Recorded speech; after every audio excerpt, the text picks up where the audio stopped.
na-abụ akọrụ egeru atọ ntị n'ala nụrụ ikoro ndanda ebe achọkọtakwanụ mma ekwu abịagba ma ihe eriri n'ikpeazụ gerenụ ya nnọọ anyị Igbo mọrọ m Igbo m ji aba na Igbo m ji manụ bụ akụkọ ndị ahụ bịara ahịa na ụfọdụ akpụkpọ akụkọ dịgasị iche iche bụ ndị nke bịara ahịa n'ụbọchị taa bụ Wenesde bụ abalị 10 nke ọnwa itoolu afọ 2025 n'usoro ndị Igbo ji agụ ahịa ha tata bụ Eke.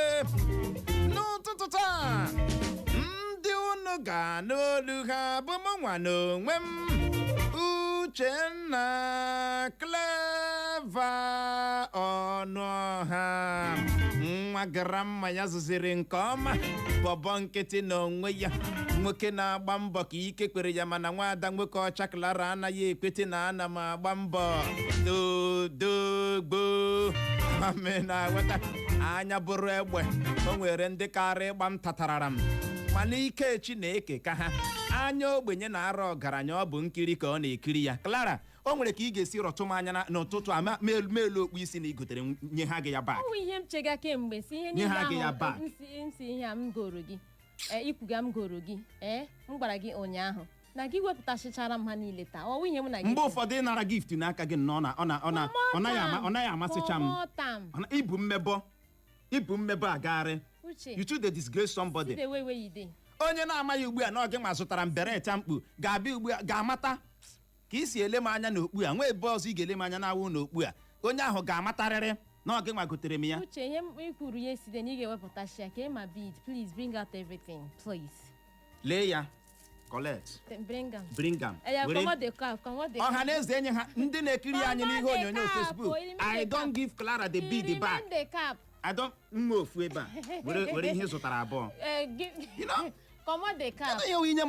Inye mmadụ onyinye otu ahụ agaghị ezu onye ahụ ike. Ahụ agaghị ezu onye ahụ ike. You dey carry wetin I give you, wetin I carry my money give you, buy give you, they go carry another woman. Carry which woman? They go for nwere another woman m carry. You know? Uche komota ma. Mgbe m nọ n'okporo ụzọ dị mma yesterday. Kedu ihe na-atọ gị ọchị? Uche agụnana ya kasa aka chọrọ ego. Ọ zawala already. Asa aka chọrọ ụzọ ego. Mgbe m nọ n'okporo ụzọ dị mma yesterday. Uche ọkala o Douglas. Kpachakwa ọrụkwa akpọghala ya Douglas road. Mgbe m nọ n'okporo ụzọ dị mma yesterday. Ahụkwara m another bed. Mana ọkwa respect m nwere ebe ị nọ mere njigba nkịtị. M na-akpanyere gị ugwu. Nke ahụ bụ ihe eziokwu ya gba n'aka na-anaghị eji enye ele. You don't tell them the new clothes. Which new clothes? You don't tell them. Say my money you so am. My money, I had my money now. Don't forget. Ni nyere m ego m ejikwu zuko onye telo. Thank you. O ka isi kpa ya. Ha. Mgbe m chara akpa. My money dey inside the clothes. Mgbe m chara akpa. Ime ego la akpa awa chọrọ. Do you know how much you are seeing? My money dey inside there. I beg your pardon. My money dey. Ọkwa enyela gị bid gị. Take. It remain the car. If you ga balance ego m nyere gị ji kwụkọpụ ụgwọ efi. I go dey do something they with my heart and money. Ego ntara ahụ rụta kpata. Ọkwa mụ na gị. Ebe ọ bụ na ị pụtara ụwa Clara chọọ inye m peace. Mụma dịkwana njikere inye gị ya back to back ka isi chọọ ya. Ebe ọ bụ na ihe pụtara ụwa wee dị na were okwu tinye m n'ọnụ ma bụrụzi etọkati. Ka m hapụ gị otu ịdị so that ha hụ gị let them hear gị na ha abụọ mewezie. You no go carry this thing what give you. Come dey use and they go. Kedụkwanụ nke we okpu. Okpu bidoro pụwa jịnịjị. Come dey enter another woman eye. You know work na. Kelee ọha na eze ma ọ bụrụ ma ị ga-ekele. Wala video. Gịnị mere na-agaghị agbara ya? Igbo ndị ọma ha kacha ife zụtara gị o wee naghị eyuzu ya. Nje hicha gị akwa. Igbo ndị ọma odi sansamo ụtụtụ ọma nọ na Bọlachi olu otu unu mere eji maka na arụ siri unu ike eji m aka nọrọ na ahụrụ pete ma teta na ndụ narị ike asị m Chineke gọziere m n'ụbọchị nke taa biko gwara m uche na-enye m BP ọ Clara akpọkwala m aha n'ụtụtụ a in fact shift ọkwa agbala m gị shift n'ụtụtụ a ekwekwala ka oche gị metụta oche m n'ụtụtụ agbala m gị ya. Uche na-emekpa m ahụ please tell him nyenụ m ya mkpịsị biko how can I be using my money to buy things for him and he go dey enter another woman eye Uche no dey possible now.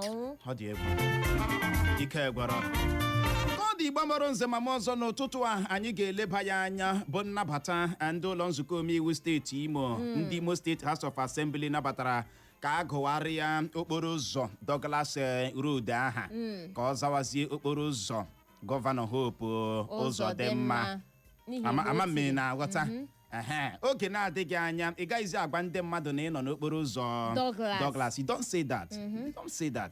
Ị ga-ekwu anọ n'okporo ụzọ Hope Uzodimma, where are you? Kedu ebe ị nọ?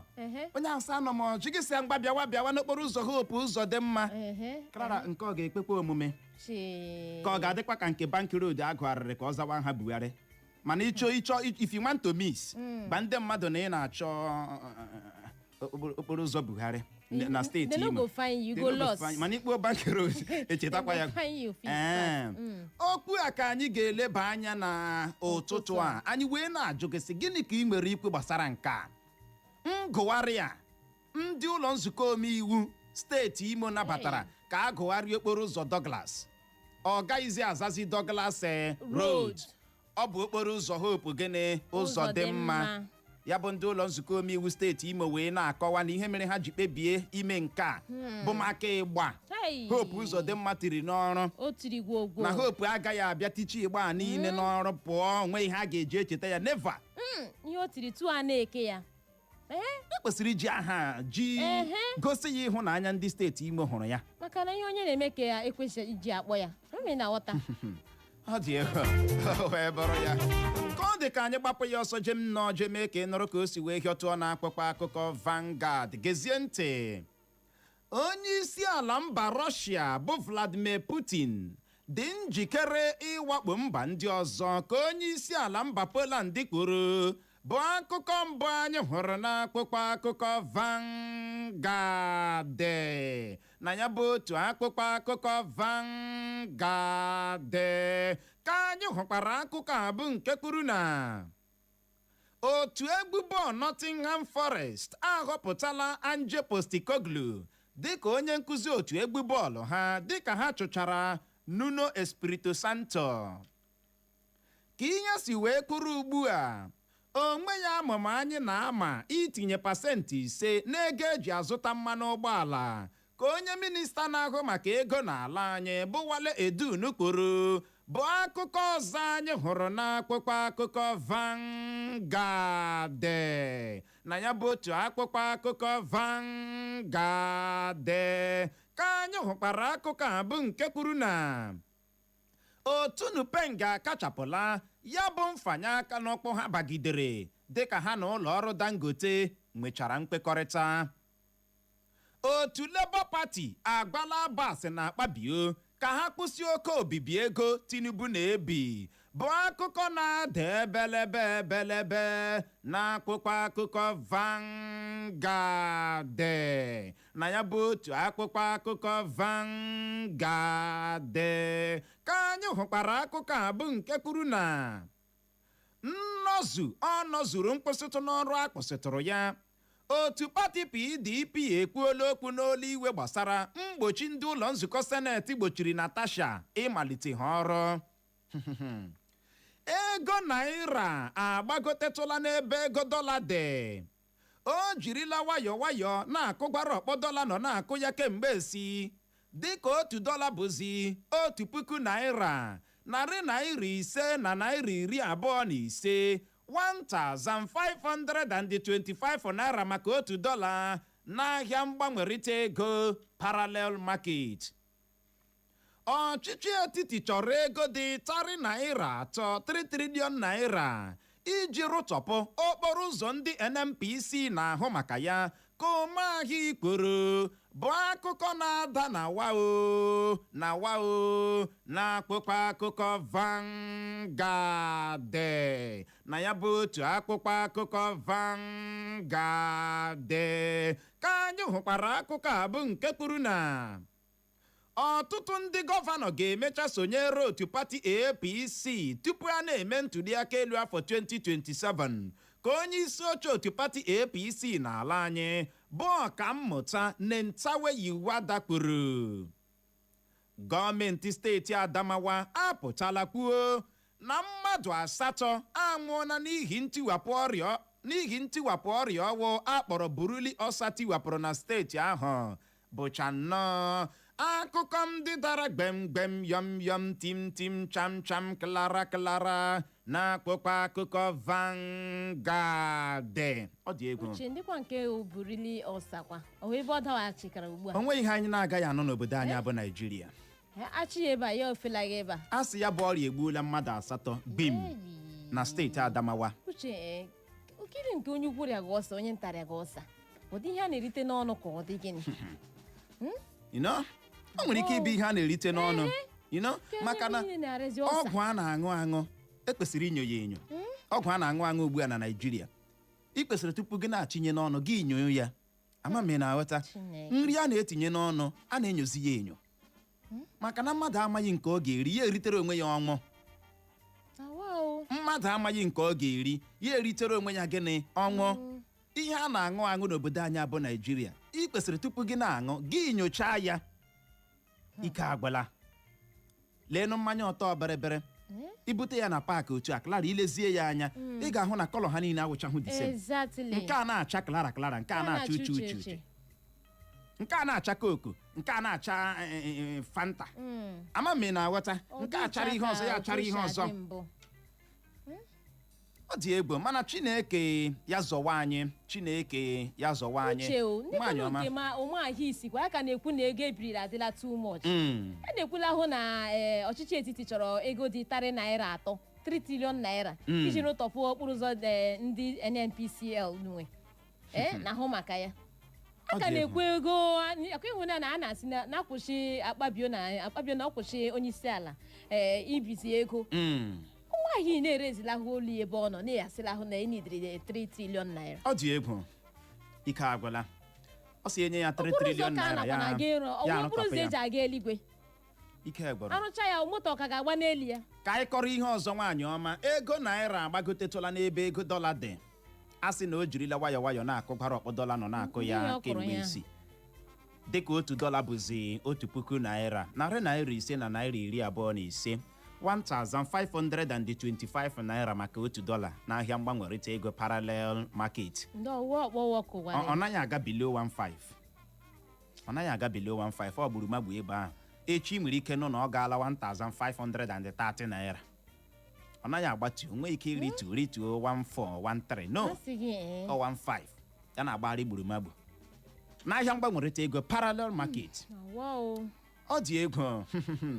Ka ọ dị otu pati PDP ekwuola okwu n'olu iwe gbasara mgbochi ndị ụlọ nzukọ seneti gbochiri Natasha ịmalite ha ọrụ. Ịma na ụbọchị ụnyaahụ ka akụkọ bịara akpọpụ na Natasha ga-amalite ha ọrụ on the 23rd of this month if I'm not mistaken. Na ọ ga-amalite ha ọrụ ma o si mba London lọta. Ndị ụlọ nzukọ seneti abịa welie olu kwuo na nke ahụ agaghị eme na ya bụ okwu ka dị n'ụlọ ikpe na Natasha ga-alọghachi naanị ma ụlọ ikpe Court of Appeal ha bịara chabi ikpe si ngwa Natasha come back. Ma ọ na-abụghị ya Natasha n'ogo come back na nke ahụ a na-ekwude nrọ ka ha na-arọ. Otu pati PDP asị na ala yo Natasha must go back. Ga-alaghachirịrị ọ nọzuela suspension ya gịnị ka unu na-ekwu ihe a mana ndị seneti eme na gịnị ajụla. Ọ dị ego otu Nupeng akachapụla ya bụ mfanye aka n'ụkpọ ha bagidere dịka ha na ụlọ ọrụ Dangote bịara nwechaa gịnị mkpekọrịta. Chineke emeela maka o nwere ihe chọrọ ime n'ụbọchị ụnyaahụ ma ekpewakwa si God abeg you. Only yesterday you never even reach 24 hours. Na wow wonders ebidola mewe ndị bọsị ime eweli iwe ma ha na-achọ ihe a ga-ayanye aka jiri rice price ahụ rezie ya. Thank God akachapụla ya. Ka ọ dị onye minista na-ahụ maka ego n'ala anyị bụ Wale Edu na-apụtala kwuo na ka ihe si wee kwuru ugbu a na onwe ya amụma ha na-ama itinye pasentị 5 n'ego eji azụta mmanụ ụgbọala. These people dey listen ịma ozugbo ndị mmadụ bịara kwuwe ya bụ okwu na-ada n'ụbọchị ụnyaahụ azịgbakwa gịnị this one no go happen. Wale Edu na-abịala nnọọ si mba assistance na no mba no dey tire Jesus. Ọ dị egwu wee bụrụ ya ọ bụrụ na ị gabeghị na Facebook anyị gbapụ ya ọsọ gaa na Facebook ga ebe ahụ gaa kiriwe anyị ga-adị na-ekiri anyị live nwekwana ike zibatara anyị ozi gba anyị ihe i chere gbasara ya bụ nnabata ndị ụlọ nzukọ omeiwu steeti Imo nabatara ka agụgharịa okporo ụzọ Douglas Road ka ọ zawazie aha gọvanọ Hope Uzodimma nke na iru ịnọrọzie na okporo ụzọ ahụ ihe ị ga-ekwu bụ na anọ n'okporo ụzọ Hope Uzodimma anọ n'okporo ụzọ Hope Uzodimma bịawa ebe a kedu ebe ị nọ bịawa okporo ụzọ Hope Uzodimma Ozi Douglas ọ dị egwu gịnị ka ị nwere ikwu gbasara ya maka nke a bụ ajụjụ anyị na-ajụ n'ụtụtụ ahụ ka ọ dị ka anyị gbapụ ya ọsọ nyonyeke n'anya na akpụkpọ akụkọ Daily Post gee ntị ndị na-ere ngwa nri na ndị bujuchara ngwa nri ha na-ere n'ime ụlọ aka na mmakwara dịka ọnụ ego eji azụta ngwa nri bịara daa na steeti Yobe bụ akụkọ mbụ anyị hụrụ n'akpụkpọ akụkọ Daily Post na ya bụ otu akpụkpọ akụkọ Daily Post ka anyị hụkwara akụkọ a bụ nke kwuru na otu pati APC bịara hụ ndị Naịjirịa ma merie ndị Naịjirịa ka Dino Melaye kwuru agaghị m ahapụ gị ka ị gaa n'ihu na-akparị mụ na Tinubu chebiri m na nwa mgbe nta aga m azaghachi gị ka Wike gbara Tambuwal akpọchiela ọtụtụ ụlọ akwụkwọ na steeti akpọchiela ọtụtụ ụlọ akwụkwọ n'ọtụtụ ụlọ ahịa dịka ọnọdụ enweghị nchekwa bịara rie elu ọjị na kansụl ime obodo asatọ dị na steeti Katsina bụ akụkọ na-ada gbemgbem n'akpụkpọ akụkọ Daily Post na ya bụ otu akpụkpọ akụkọ Daily Post ka anyị hụkwara akụkọ a bụ nke kwuru na o nweghị otu mkpụrụ amamihe dị n'ịkpọ Tinubu asị ka onye bụbu onye isi oche otu kọmishọn ama dịka Nigerian Electricity Regulatory Commission bụ Sam Amadi kwuru ịbụ onye ire abụọ o nwee na mgbe ị kwadoro ma kpụọ ndị ọkpa egbe bandit ụgwọ ka ụlọ ọrụ onye isi ala zaghachiri El-Rufai anyị ga-ekwuchitere ndị Naịjirịa ọnụ ha n'aka ọchịchị ozu onye agbala m onye isi ala Tinubu ka Atiku zaghachiri Tambuwal na Malami bụ akụkọ na-ada tọrọbọlọ n'akpụkpọ akụkọ Daily Post na ya bụ otu akpụkpọ akụkọ Daily Post ka anyị hụkwara akụkọ a bụ nke kwuru na ndị ụka ama Jehova 15 anwụọla pee n'ihe mberede okporo ụzọ hịọtụrụ na steeti Imo aka ndị uwe ojii akparala mmadụ abụọ maka imetọ obere ụmụaka na steeti Kebbi bụ akụkọ na-ada azịgbakpa n'akpụkpọ akụkọ Daily Post na ya bụ otu akpụkpọ akụkọ Daily Post ka anyị hụkwara akụkọ a bụ nke kwuru na ị gaghị amalite ọrụ ugbu a okwu anyị na gị ka nọ n'ụlọ ikpe ka ndị ụlọ nzukọ seneti gwara Natasha ide mmiri achụkeela ezinụlọ dị 545 na steeti Kaduna bụ akụkọ ọzọ anyị hụrụ n'akpụkpọ akụkọ Daily Post na ya bụ otu akpụkpọ akụkọ Daily Post ka anyị hụkwara akụkọ a bụ nke kwuru na ọ bụ ndị gọvanọ enwere n'ala anyị na-ekpu onye ga-aga n'ụlọ nzukọ seneti onye ga-aga n'ụlọ nnọchiteanya ala anyị na onye ga-aga n'ụlọ nzukọ omeiwu steeti ihe mere ha ji eme nke a bụ maka na ha na-ahụ maka kansụl ime obodo ndị enwere n'ala anyị ka taa na-achọ ọnụ kwuru oge eruola mgbe e ga-eji ajụ akpabio ajụjụ ka Aisha Yesufu kwuru bụ akụkọ ọzọ anyị hụrụ n'akpụkpọ akụkọ Daily Post na ya bụ otu akpụkpọ akụkọ Daily Post ka anyị hụkwara akụkọ a bụ nke kwuru na ime ejije muvi abụghị naanị maka ndị mara mma ihu ka Kanayo gwara ndị na-emepụta ejije Nollywood nkwụsịtụ n'ọrụ akwụsịtụrụ ya dị njikere ịmalite ha ọrụ n'ụlọ nzukọ seneti ka otu pati PDP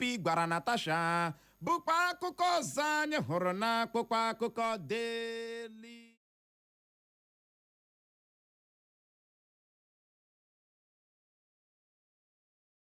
Ka anyị hụkwara akụkọ a bụ nke kwuru na amụma mmiri bụ lightning atala isi mmadụ abụọ na steeti Kano. Chinụkwa. Ọ dị ego. Amụma mmiri lightning. Wow. Ike gọrọ. Ịma mgbe anyị dị na nwatakịrị o nwere ihe eji agwa anyị na ihe ọbụla gbasatara amụma mmiri igbu mmadụ na ọ naghị agba aka. Na ọ naghị agba aka. Ihe a na-adị ka ụbọchị na-eke ji aka ya bọọrọ onwe ya.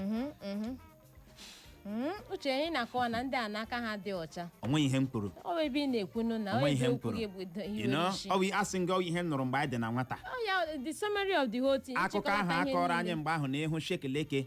Gị shekeleke nye mba ọcha, nye mba ojii, nye mba ọcha. Thank you so much. Ọ wụ ya nọ, let me help you. Akụkọ ahụ mgbe ahụ nne m tawa ihe. Onwe ka nne m si tawa akị awụsa otu a. Isi ya ma ọ ma gịnị ka ị na-ata ya sị ọwa anya ya. Ya elu ofe anya otu a nwụchie ya. Ụjọ abịa gị. Kịsị ime niri ihe gị kpaa ya aka na ya si hụ na anya m akpọọla. Ụjọ abịa gị. Gị na-ele ya ya werekwa ihe ahụ sị ka nta ha akpa anya m ọzọ ya werekwa akị awụsa ahụ n'ihu gị. Ndọ nkịsị ya gị je kpọọ nwanne gị Chibuike o. Mami na-ata mkpụrụ anya ya. Ama mme na-aghọta.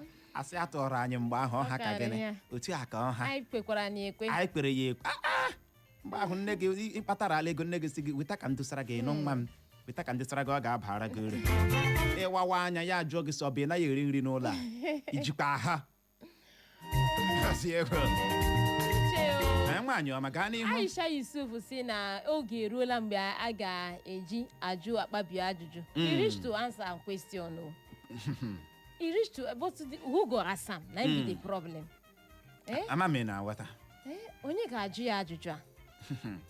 Ka nke ahụ na-ewu ome ejije Nollywood ama ama bụ Kanayo apụtala kwuo ya ha n'ime ejije movie abụghị naanị maka ndị mara mma ihu.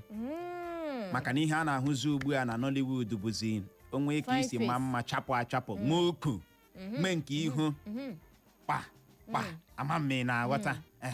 Mekwara na ha niile ji na-agazi na-achọ aga mba ofesi na-aga eme. O nwere anaka isi ma mma ihu bịa nwa ukwu nwee nke obi. Ịdala kpọle ma ime oyibo asụ ma ịma ya asụ ịma atị ma ịma ya atị ewerela gị mana mgbe elu bụ ala ọsa na Nollywood ọ dịghị otu ahụ. A na-eme ya na mma. Ọ dịghị otu ahụ ị mara ala ka esi eme ya bụ ihe ahọrọla gị. Mana ka ị ga-ahụ ndị ma ya eme agaghị ahọrọ ha. Agaghị ahọrọ ha. Ọ dị egbo onye ji bụ ọkọlọtọ otu Labour Party zụọ ọkwa gọvanọ steeti Imo bụ ata na-achọ ọnụ apụtala kwuo na ọ bụ ndị gọvanọ enwere n'ala anyị ha nwa na-ekwu onye ga-aga n'ụlọ nzukọ seneti ha nwa na-ekwu onye ga-aga n'ụlọ nnọchite anya ala anyị ha nwa na-ekwu onye ga-aga n'ụlọ nzukọ omeiwu steeti ha nwa jiji ha nwa ji mma. Why? Maka na ha na-akọntrol ihe na-eme na local government. Where is the lie? Where is the lie? Atụmecha ntuli aka ha bịa megharịa nke ha ga-atụ uche onye ha ga-efe isi. Gọvanọ na-ekwu steeti ya nwa na-ekwu kansụl ya na-edikteti. O nwere ọtụtụ ihe gbasara youth president ndị a aka ndị gọvanọ na-adịkwa na ya somehow. Youth president obodo ọ na-aba na pati ihe a na-eme mgbe ahụ enweghị ihe eji ya kpọrọ gaa n'ime ime obodo ugbu a na-ejizi maka youth president gbuo mmadụ anwụọ ịma na ọ baala politiks ọ baala na APC ya asịkwala PDP ya asịkwala apụ ga-asịla Labour. Youth president obodo ụzi politiks ndị nke ya maka dị hard ugbu a ya maka dị hard amami na-agwata mana mgbe elu bụ ala ọsa Clara onweghị ihe eji ihe a wee kpọrọ ọ na-abụ ndị obodo lee anya si onye a ga-emenwe ihe a ewere ya nye ya mgbe ahụ. Who the cap fits make you wear am. Akwa nwere nke anyị gụpụtara nga na akwa 3-4 months ago. Azọchala ya bụ gịnị youth president. Ejiri maka ya gbuo mmadụ. Ya nọ 3 months ka ọ nọ ya ọ gawa ihe ha ebute n'ụzọ chebie ya gbuo ya. O mere eme. Youth president obodo. Ọ dị ego. Wike agbalata mbọ uwe alụ na ya chebiri ya na onye kpara nkụ ahụhụ si mgbere bịara ya oriri na ọ gaghị ahapụ ya nwa na-emepe ọnụ na-akparị ya na Tinubu ya chebiri ya na nwa mgbe nta na ọ ga-azaghachi ya ka ọ ga mee research nweta ihe ọ ga-eji point ọ ga-eji we are waiting n'ihi ya chebiri n'ụwa ike ọ ga-agbata mbọ ụwa ala ụwa ya na chi ya ka ọ dị ka anyị gbapụ ya ọsọ nyonyeke n'anya na akwụkwọ akụkọ The Statesman. Gee ntị. Ndị ụlọ nzukọ omeiwu steeti Imo anabatala ịgụgharị okporo ụzọ Douglas aha ka ọ zawazie okporo ụzọ dị mma bụ akụkọ mbụ anyị hụrụ na akwụkwọ akụkọ The Statesman. Na ya bụ otu akwụkwọ akụkọ The Statesman ka anyị hụkwara akụkọ a bụ nke kwuru na o nweghị ihe dịka opposition na steeti Imo ka ajụ mbe kporo. Olileanya ala anyị bụ Naijiria nwere itozu oke maka iko mba ụwa enwe n'ụkwụ ntụhị dịka ha na mba South Africa dachara ụkọ otu ọkpụ goolu. Mgbe ọbụla m nọchara n'ụwa nwụọ o nweghị onye ga-ahụ ozu m, aga m efelaga ka odumeje kporo bụ akụkọ ọzọ anyị hụrụ n'akwụkwọ akụkọ The Statesman. Na ya bụ otu akụkọ akụkọ The Statesman ka anyị hụkwara akụkọ a bụ nke kwuru na Fubara na ndị omeiwu steeti Rivers akwụsịtụrụ ọrụ na ugbu a na-eme nkwado ịlọghachi n'ọchịchị ebe ka ọ dị Tinubu agbala Ibas ka o dewe akwụkwọ o ji enyefe ọchịchị n'aka ha. Anyị ga-akachapụ nkwụsịtụ n'ọrụ anyị kwụsịtụrụ gị ruo ọnwa 6 naanị mgbe ụlọ ikpe mkpegharị bụ Apikọt chabiri ikpe gbasara nkea ka ndị ụlọ nzukọ seneti gwara Natasha. Otu onye dibịa ọdịnala na steeti Anambra apụtala kwuo na o ji azụ na ndị akwụna Okpunnabuenyi ha jikwa iko maka ndị na-aga n'ụlọ akwụna. Gị na onye akwụna na-epigharị gị na-akpagharị ha. Okpunnabuenyi gị agago fa. Gị na-achọ onye kechiri gị na village na-achọ ụmụnna dị kechiri gị. Okpunnabuenyi gị agaala gịnị fa. Ọ gaala ime mmụọ. Ọ gaala fa. Ọ gaala ihe ime mmụọ. Dimkpa ha ka gị lụrụ nwaanyị lakpuo kịtịkịtị kpọkpọ. Kịtịkịtị kpọkpọ. Ihe ọwụla nọ nda sketi na-amasịcha gị. Lakpukwana ke lukwara n'alụ sabụ ụkwụ ụlọ mba. You still dey outside dey look. Uche si gịnị? Repete. Nchịkọta dibịa ọdịnala wee na-ị mere ntị mkpọ. Uche, I hope your own is intact. Ejima aga akwụna. Kedu ihe na-ajụgharị m ụdị ajụjụ? This years dey enter your eye. Amakwa m ihe m ji ajụ. You are accusing me wrongly. You are accusing me wrongly. Peta anya o. Kechekikwa ihe ahụ. Aka m dị ọcha, I don't do such a thing. Anaghị eme ụdịrị ihe dị otu a. Mana ị bụrụ onye na-aga akwụna, o nwere ike Okpunnabuenyi nke gị ma agaruola onye dibịa n'aka ejiri ya gwa ọgwụ gị na-ezuzugharịzi. Itinye aka ebe ala ọkụọ. Shọpụ anaghị aga. Enweghị itinye aka na-aga. Ma na Okpunnabuenyi gị agakwa. Ọ dị Igbo mụrụ nze ma ọzọ ọ bụ n'ebe a ka anyị ga-enye ya rịkọm iji hụ oghere je ṅụrụtụ mmiri ma kpacha akpara ya bụrụ ma anyị lọghachi aga m abịa nnọọ gụnyetụ nwaada nwoke ọcha Clara anyị abịa kọwara gị ya bụ aka nsugbe bịa nnọọ mee ka ị nụrụ ya bụ isiokwu anyị ga-adọba mụbamụbama n'ụtụtụ a. N'ihi ya ka ọ dị nọrọkwa ebe ahụ emekwala ngagharị. It's the sound of the city.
ọnụ anaghị ezu ike ma ọ na-atachaghị ihe ọkpọ.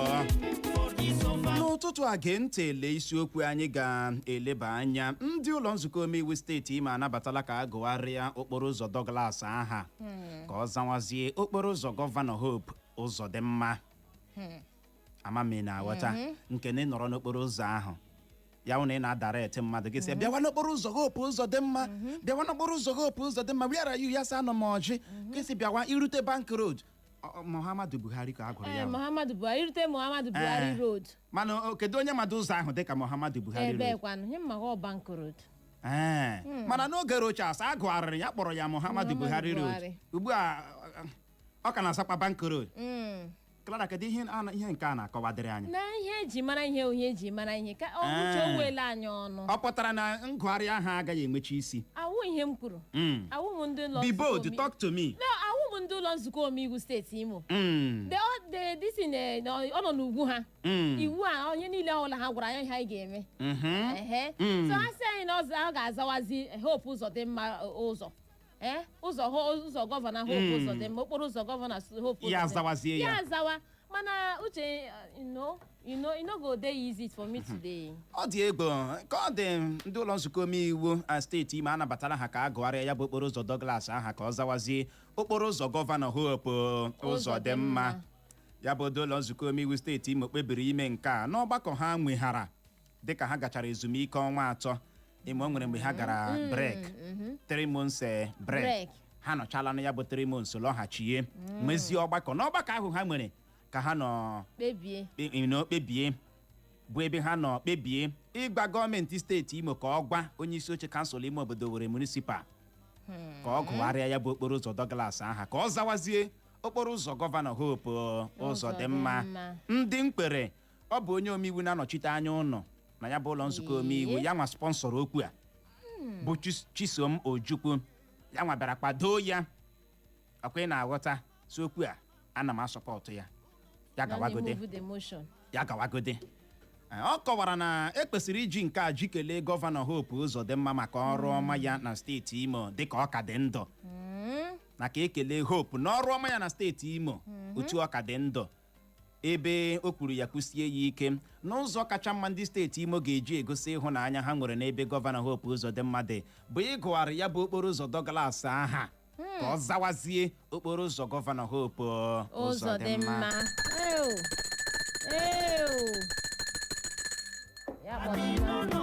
Amami na-aghọta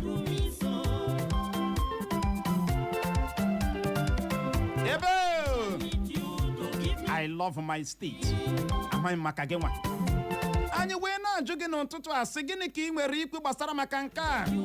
Chetakwa na n'oge ọchịchị Owele Rochas Okorocha Bank Road agụgharịrị ya kpọọ ya Muhammadu Buhari Road. Mana tata ị nọrọ na Bank Road kedu ihe ị ga-agba onye ahụ? Ị nọrọ n'okporo ụzọ ahụ kedu ihe ị ga Bank Road. Ị ga-asị onye ahụ pụta. Wala agụgharịala ya ya laza bụ gịnị ka ị nwere ikwu gbasara maka nke a?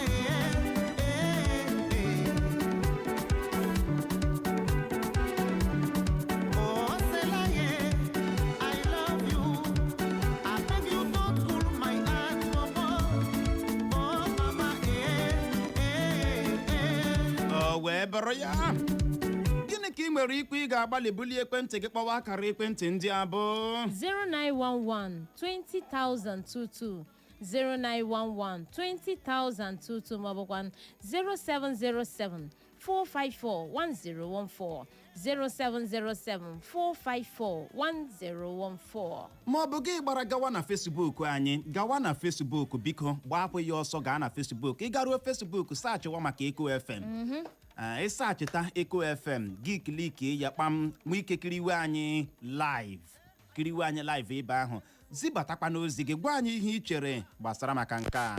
Ị bọọla chi ye ị ka nọ ya ọ dị egwu ọ n'ebe ahụ Uche anọ m ya. ndewo Ya Clara na Bọlachi. Bọlachi. Ị hụla ihe nnokwuga aha nwo Lady B. Echi m obi nke akpọga. Ị hụla ihe nnokwuga okpokpo ọ gbasara ndị House of Assembly. Thank God ka nno witnesses that Buhari Road ka nọdọkwa aza World Bank aza Bank Road. Ya eweela ndị mmadụ ọnụ. Onwe ha ga-echenji afọ ya. And onye bịaga ma ọwụ ndị shala bekee ayọgana nwokpo another thing ekurula or constitution anọrọ ṅụ n'isi. So the best thing m ga-suggest la ndị House of Assembly ime obodo nọ ụzụrụ aka n'ebe ndị elo emekukwu ebe nnushi nnọọ ịwaala enwega street enwega estate nnoje gụmanwa aha ndị steeti ahụ gụmanwa ọkwa nwa mega land allocation ebe ahụ emere edevelop like if you ịbịa ebe Concord gbadatama ọkwa ịhụrụ mgbe esi gụọ Udenwa estate K estate are you getting me? So nwa those area GMMA Honorable Senator Hope Uzodimma estate fine than ịgwarị aha bịala gboo ịmakwa mgbe ekere Douglas immediately ndị British bịara develop ya that governor who Douglas agwọ ya ọ gaghara mma please jidgahụla n'oji that we opinion thinkers anyị shi nnọchọma those estate areas gụmanga aha ndị agụgahụ fine and good onye nkwugo period like you ya gasiere gị ịma nwada nwoke ọcha Clara dịka ya bụ onye omeiwu na-anọchite anya mkpere bụ onye bịara na sponsọ ya bụ okwu a n'ụlọ nzukọ omeiwu steeti Imo si wee na-akọwa bụ Chisom Ojukwu ọ sị na Douglas a na-ekwu okwu ya bụ onye chiburu ala anyị ndị oyibo ndị anọ ọkwa ị na-aghọta na nwoke a agba ndị ọ kpara ekwesịghị ịdị ịbịa ka a na-aha ahụ ka nọrọkwa na ọ kpara agba na-enweghị agba ọjọọ mpụ na arụrụ ala ọ kpachara Chineke aha ya ahụ ka nọrọkwa na no kwesịrị ịskrapụ aha ahụ ọ gịnị Clara ole ihe ọ Jimmy dey tell me something. ị bọọla chi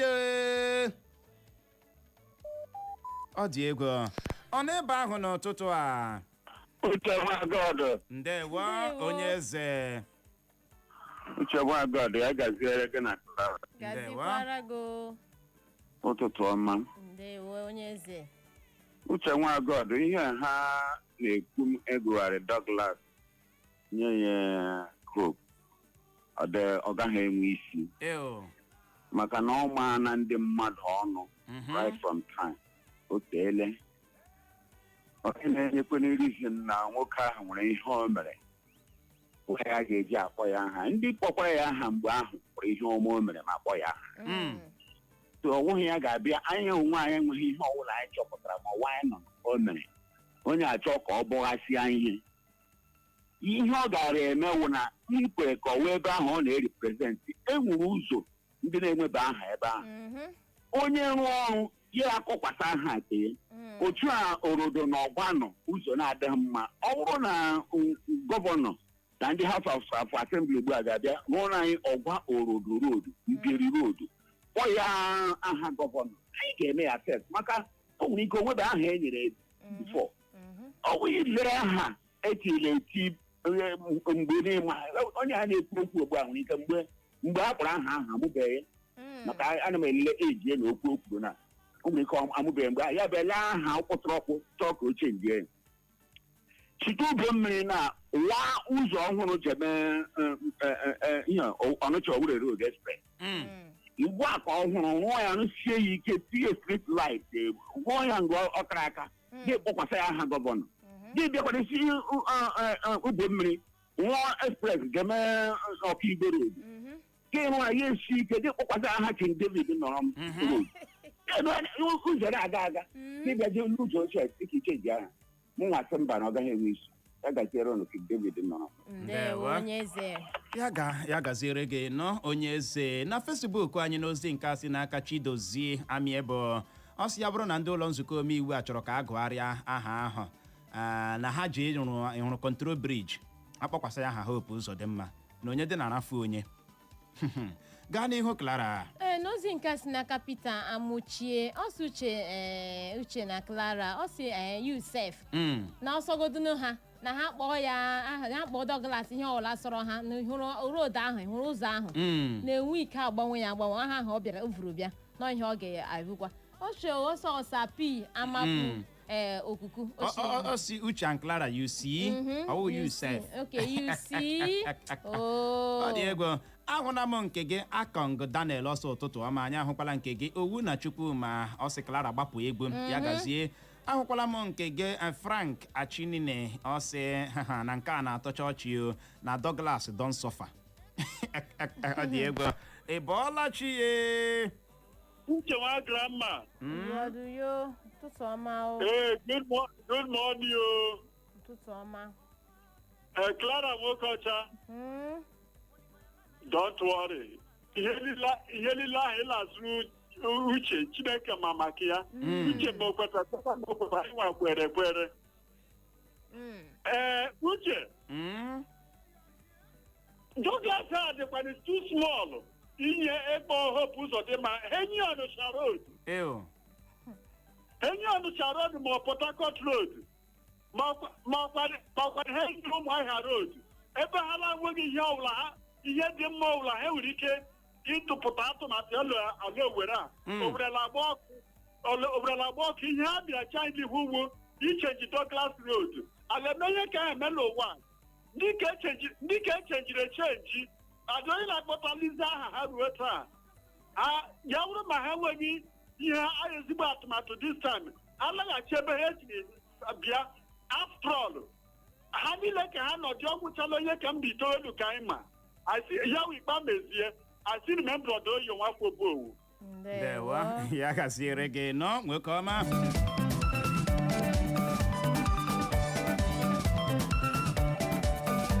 Ogene ebe chakam ya na-ahịọtụ gị na otu nwa bebi ọwụ wete mmanya iji n'aka amaka na nwata ị na-eme ya otu a bịa chefu ọrịa na-arịa gị chefu ibu famili na-arụ ọkụ ya gbegem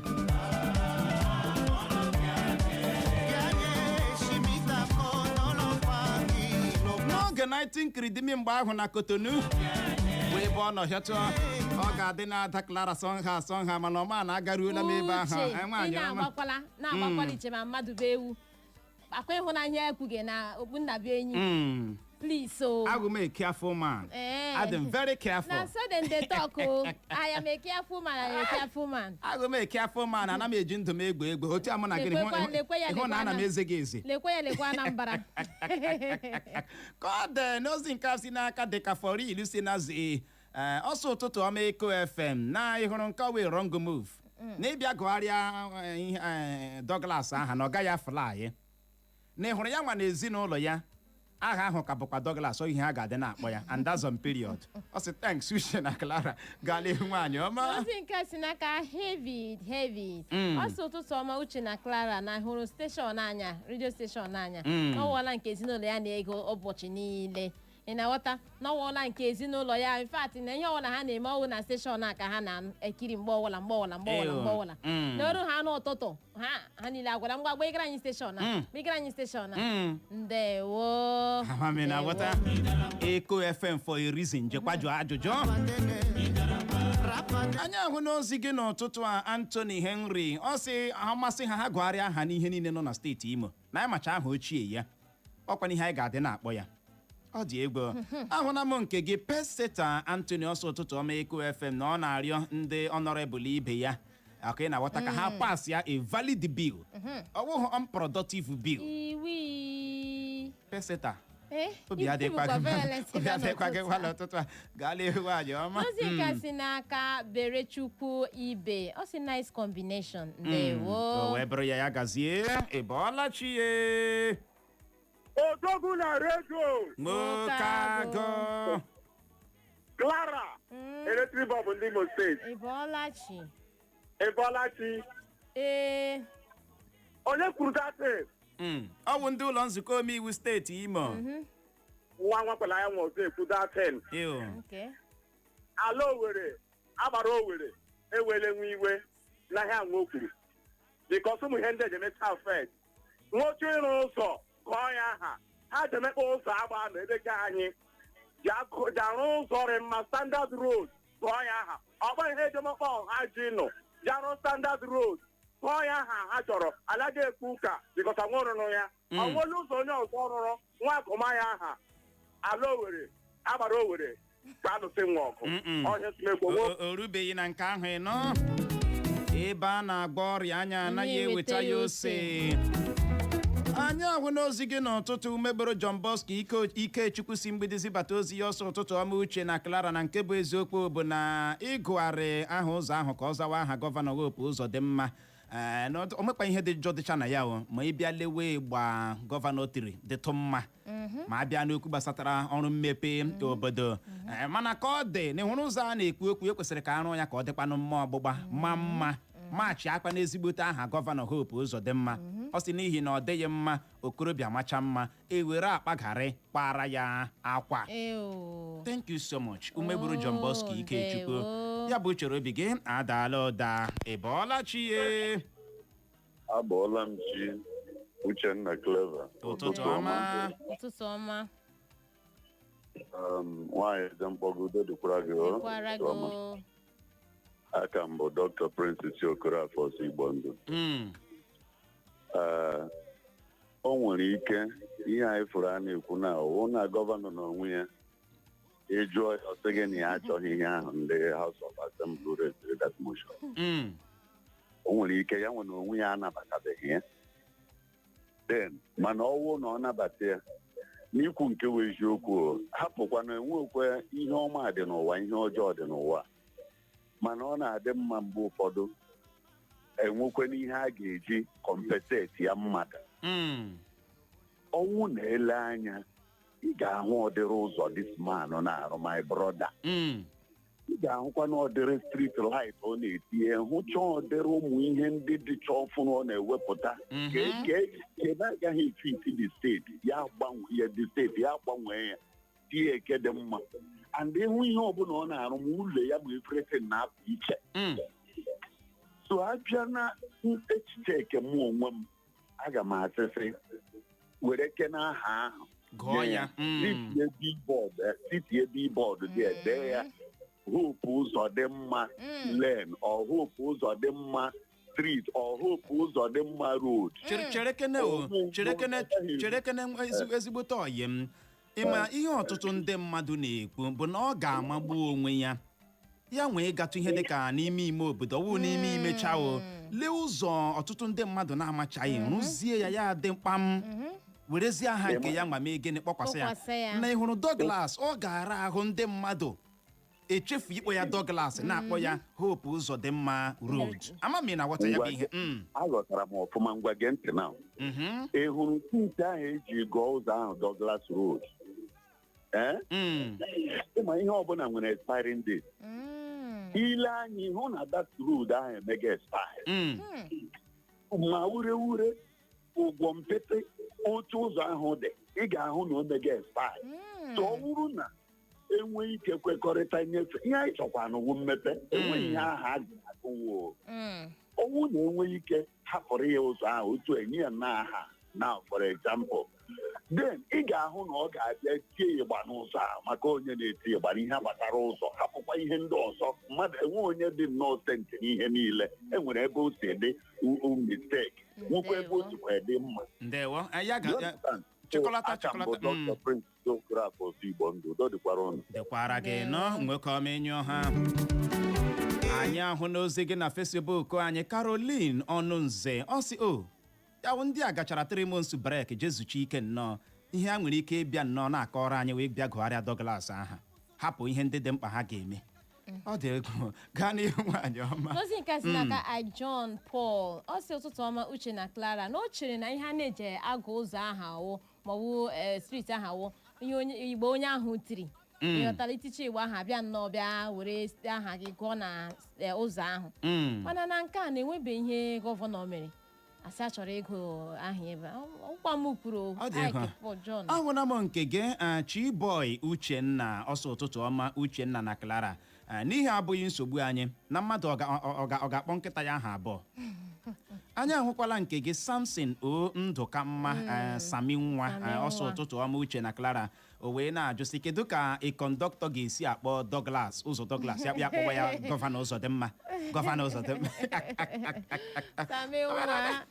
ime otu a na-eme ya school road Douglas by school road ọ gaghị awụzi Douglas by school road Hope Ụzọdịmma by school road Hope Ụzọdịmma by school road kedu ebe ị na-apụ ana m aga ụzọ Hope Ụzọdịmma Hope ụzọ a na-ewepụ ụzọ ahịa Douglas Hope Ụzọdịmma